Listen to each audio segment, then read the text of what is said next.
Baik, selamat pagi teman-teman. Terima kasih atas kehadirannya pada Zoom kita hari ini. Untuk kegiatan hari ini kita akan melakukan reaction video atau kita akan memberikan reaksi terhadap video best dan bad practice di kantor. Mungkin untuk bad practice-nya akan dipandu oleh saya dan nanti selanjutnya akan dipandu oleh Mas Arthur. Tanpa memperlama waktu, saya izin share screen untuk video best practice ya teman-teman. Bad practice, sorry.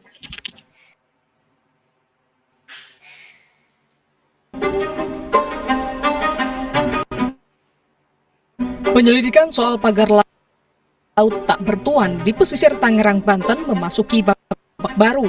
Pemerintah melalui Kementerian Kelautan dan Perikanan (KKP) dan Kementerian Agraria dan Tata Ruang (Badan Pertanahan Nasional (ATR BPN) tengah berkoordinasi untuk menyelidiki potensi pelanggaran administrasi maupun pidana. Menteri ATR BPN di era akhir pemerintahan Jokowi, Agus Harimurti Yudhoyono, buka suara soal kawasan pagar laut ilegal di Tangerang bersertifikat. AHY bilang, sertifikat HGB diterbitkan tahun 2023 dan tidak mengetahui soal pembangunan pagar laut. Yang HGB itu kan 2023, dan sekali lagi karena itu sudah keluar, saya masukkan 2024. Tentu tidak semuanya kan kita review, kecuali ada pelaporan. Ada keterkaitan dari pemilik HGB ini, ternyata dia satu grup sama Gwen Group, itu gimana Bang? Ya, nanti kita tunggu hasilnya ya, kita tunggu hasilnya. Saya juga akan ikuti terus apa yang sedang dilakukan oleh teman-teman di ATR BPN. Karena ini tidak semuanya di tingkat pusat, ada juga di tingkat provinsi dan juga kota kabupaten. Sementara Menteri Kelautan dan Perikanan Sakti Wahyu Trenggono yang berwenang atas perizinan pemanfaatan laut bilang instansinya tak berwenang dalam menangani kasus hukum pagar laut dan menyerahkannya kepada polisi. KKP sebelumnya telah memeriksa sejumlah orang yang mengaku di balik pembangunan pagar laut ilegal ini. Bersama dengan Menteri ATR tentu kita akan melakukan penelitian atau penyelidikan. Ya. Kan ada dua orang yang mengaku ya dari kelompok nelayan Pantura yang sudah disidik, tapi kan belum memenuhi unsur gitu loh. Proses hukum karena kewenangan kita di administratif ya. Nanti kalau hukum itu adanya di kepolisian. Nah ya gitu. Beda ya? Agak beda. Administratif itu di kita. Kalau yang misalnya kaitannya dengan soal pidana atau hukum yang lain sesuai dengan pasal 49B Undang-Undang Cipta Kerja nanti ke Kapolri. Catatan soal pagar laut datang dari anggota Komisi 4 DPR RI fraksi PDI Perjuangan yang juga mantan Menteri Kelautan Perikanan Rohmin Dahuri. Rohmin heran pagar laut ilegal baru ramai setelah berdiri sepanjang 30,16 km. Padahal ada 6 instansi yang punya kapal patroli untuk mengawasi kawasan itu. Kok baru diketahui Desember ini gitu ya, akhir Desember bahkan Januari kan aneh bin ajaib, padahal 6 instansi Mbak Cindy ya yang bertanggung jawab patroli laut tuh seperti di Jen Pengawasan Sumber Pesisir Kelautan KKP punya kapal patroli itu, kemudian Polisi Airut juga punya kapal patroli, kemudian Kementerian Perhubungan KPLP juga punya kapal patroli, Bea Cukai punya kapal patroli, kemudian Bakamla juga punya gitu ya. Satu lagi kalau nggak salah itu Kementerian Kehutanan juga ada itu. Proses hukum tengah berjalan, KKP juga telah memeriksa sejumlah orang yang mengaku pemilik pagar laut. Presiden Prabowo Subianto juga telah menginstruksikan untuk menuntaskan kasus ini. Tim Liputan, Kompas TV. Ya, jadi tadi itu yang berikut tadi merupakan contoh video bad practice itu terkait kasus pagar laut yang baru-baru ini, belum lama ini beritanya sempat ramai di Indonesia. Nah, mungkin akan kita analisis terkait video tersebut menggunakan teknik fishbone dengan aspek 5M, yaitu man, money, method, material, dan machine. Mungkin untuk aspek pertama, man, ada yang ingin berpendapat tentang video tadi? Baik, saya izin berpendapat dari aspek dari kasus pagar laut ini mengungkap adanya ataupun lemahnya manajemen ASN pada aspek integritas dan akuntabilitas segelintir ataupun oknum pegawai ATR BPN, karena oknum pegawai ATR BPN ini terbukti menyalahgunakan wewenang dengan menerbitkan sertifikat hak atas tanah secara tidak sah di wilayah perairan. Hal ini menunjuk titik ASN belum berjalan secara efektif. Berdasarkan prinsip meritokrasi agar aparatur benar-benar berintegritas, profesional, dan bebas dari tekanan kepentingan. Menurut saya seperti itu. Ya, Pak. Jadi tadi itu dari segi mennya. Kalau untuk aspek money ada yang ingin memberikan pendapatnya? Nah, baiklah saya izin menambahkan pendapat dari sisi maninya, Pak. Jadi, kasus pagar laut ini mencerminkan adanya potensi penyalahgunaan kewenangan yang bersifat money oriented dan membuka ruang praktik KKN, yaitu korupsi, kolusi, dan nepotisme demi keuntungan segelintir pihak, sehingga anggaran negara tidak digunakan secara efektif. Nah, praktik pemagaran laut ini tidak hanya merusak ekosistem laut, tapi juga menimbulkan ketidakadilan ekonomi bagi komunitas pesisir, yaitu nelayan. Dalam perspektif manajemen ASN, kasus pagar laut ini mencerminkan perilaku yang tidak jujur dan tidak berintegritas, karena anggaran negara yang seharusnya digunakan untuk pelayanan publik malah diarahkan untuk kepentingan pribadi. Sementara dalam perspektif Smart ASN, praktik ini menunjukkan kegagalan ASN dalam bersikap profesional dan berintegritas, karena seorang ASN yang ideal seharusnya mampu memanfaatkan sumber daya secara akuntabel, transparan, dan berbasis teknologi, sehingga kebocoran anggaran dapat dicegah sejak awal. Gitu sih Kak, kalau dari sisi maninya Kak. Ya, terima kasih Kak Winda. Tadi itu dari aspek money. Selanjutnya ke aspek methodnya, ada yang ingin berpendapat tentang video tadi? Tentang permasalahan pertama ini terletak pada aspek metodenya di mana penerbitan sertifikat hak milik dan juga hak guna bangunan yang berada di wilayah laut. Dan penerbitan ini jelas bertentangan dengan ketentuan hukum yang berlaku karena tanah di luar garis pantai itu tidak dapat dijadikan sebagai objek sertifikasi. Selain itu, ini juga menunjukkan adanya kelemahan dalam koordinasi antar instansi terkait, seperti pemerintah daerah, Kementerian Kelautan dan Perikanan, serta kementerian kita sendiri, yaitu ATR BPN.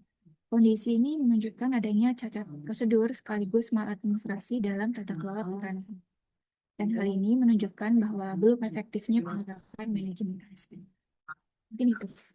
Terima kasih Kak Maya. Mungkin lanjut untuk aspek material, ada yang ingin berpendapat terkait video barusan? Aku ingin ngasih pendapat sebenarnya. Nah, material ini kan berhubungan dengan bahan.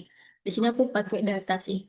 Maksudnya adalah kalau ada penerbitan sertifikat di pagar laut, berarti ada data mengenai JMP sama RTRW. Berarti diketahui kalau data JMP sama RTRW itu nggak digunakan secara optimal. Dan itu bertentangan dengan nilai organisasi dari pemerintah daerah itu melayani profesional percaya. Nah, ada kena tiga-tiganya.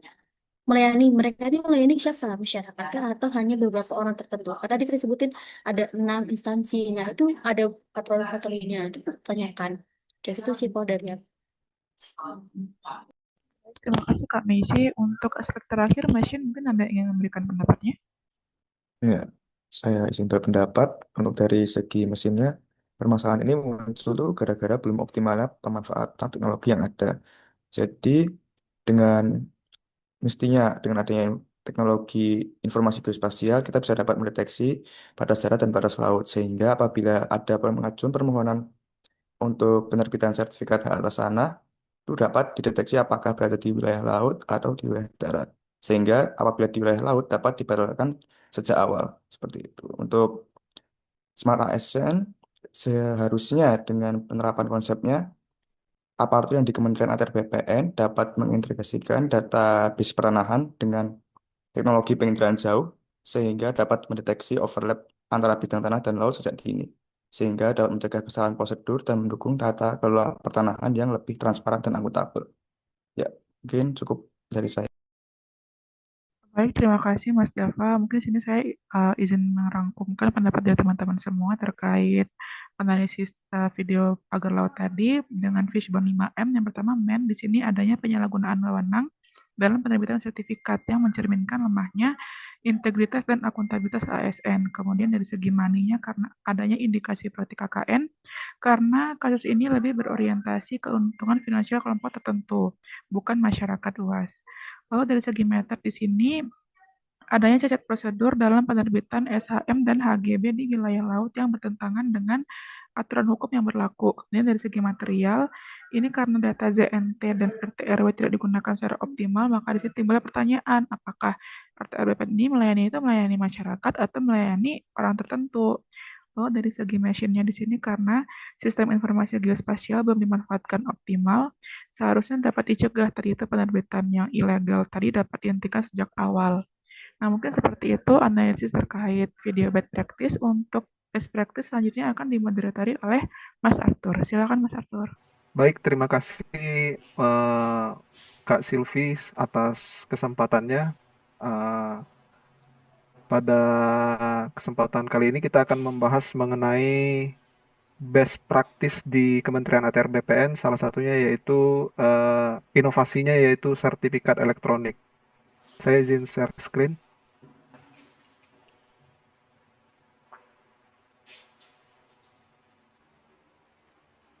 Oke, kita tonton dulu videonya. Yo ayo alih media, para pemilik tanah di penjuru Indonesia. Selamat datang di era baru, masa depan yang cerah. Kini semua lebih mudah, aman dan terpercaya. Yo alih media ke sertifikat elektronik. Sertifikat elektronik berjuta manfaat. Data terenkripsi, aman terlindungi. Sertifikat elektronik berjuta manfaat. Yo alih media ke sertifikat elektronik. Hindari mafia tanah dengan sertifikat elektronik. Tidak bikin panik, jauh lebih efektif, mudah diakses dalam satu tanganku. Andal, aman. Yo ayo alih media sekarang juga dengan sertifikat elektronik. Sertifikat elektronik berjuta manfaat. Berdasarkan video yang telah ditampilkan tadi, yaitu peralihan ke sertifikat elektronik, kita akan membahasnya juga menggunakan metode Fishbone, di mana menggunakan 5 aspek, yaitu tadi man, money, method, material, dan juga mesin. Mungkin ada yang ingin, teman-teman yang ingin membahas mengenai aspek man-nya terlebih dahulu. Boleh Kak, saya mau kasih pendapat terkait aspek ini.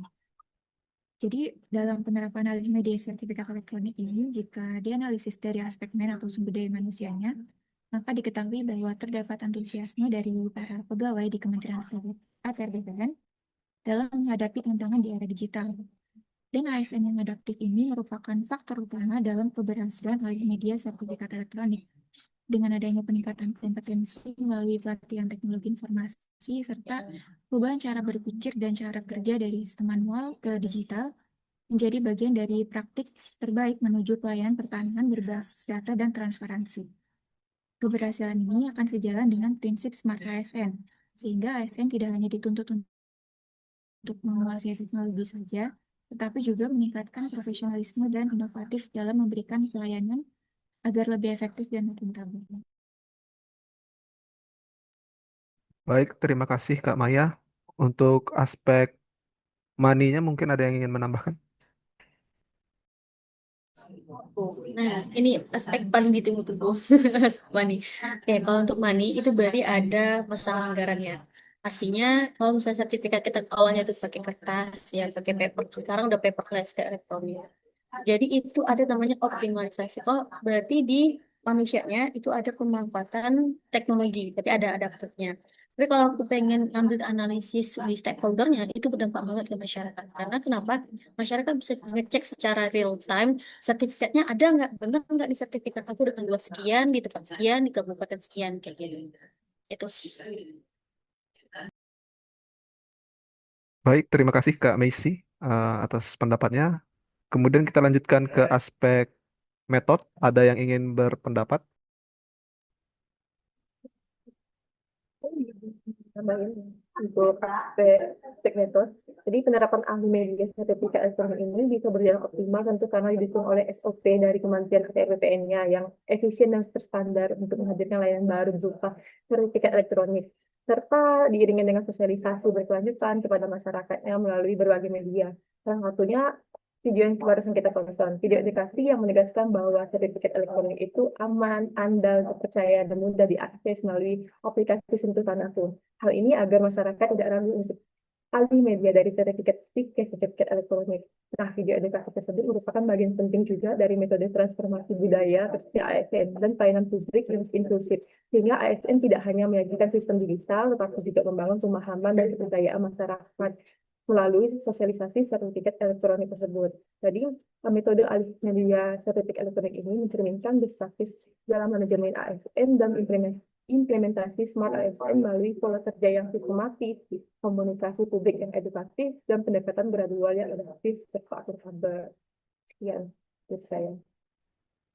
Baik, terima kasih Kak Winda atas pendapatnya. Kemudian kita lanjutkan ke aspek material. Ada teman-teman yang ingin berpendapat?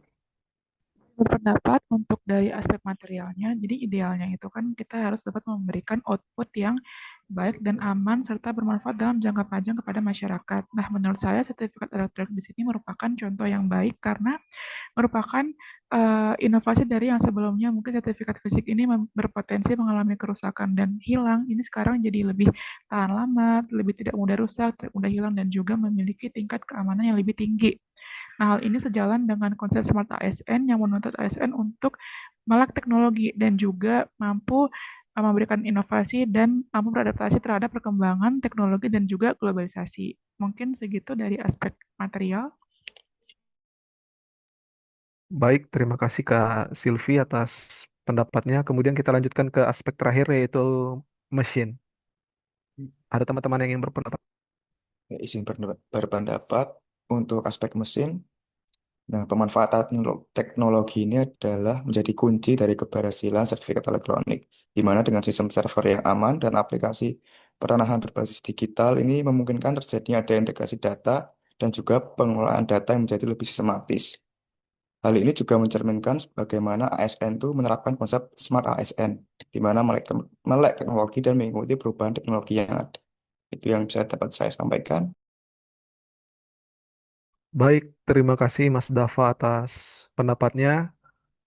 Saya izin untuk mencoba merangkum apa pendapat dari teman-teman tadi. Eh, Alih media sertifikat elektronik ini mencerminkan transformasi birokrasi di Kementerian ATR BPN menuju pelayanan publik yang efisien, transparan, dan berorientasi pelayanan kepada masyarakat. Dukungan ASN yang adaptif dan profesional, pengelolaan anggaran yang tepat sasaran, prosedur yang jelas, produk layanan yang aman serta andal, hingga pemanfaatan teknologi modern, semuanya berpadu menjadi best practice dalam mewujudkan Smart ASN. Inovasi ini bukan sekedar digitalisasi dokumen, melainkan langkah strategis membangun kepercayaan publik, memperkuat tata kelola, dan menegaskan komitmen ASN pada visi birokrasi yang modern, efektif, akuntabel, dan responsif terhadap tantangan global. Menurut saya seperti itu untuk eh, rangkuman diskusi kita untuk kasus best practice. Terima kasih teman-teman atas kehadirannya pada diskusi kelompok kita pada hari ini. Sekian, selamat pagi.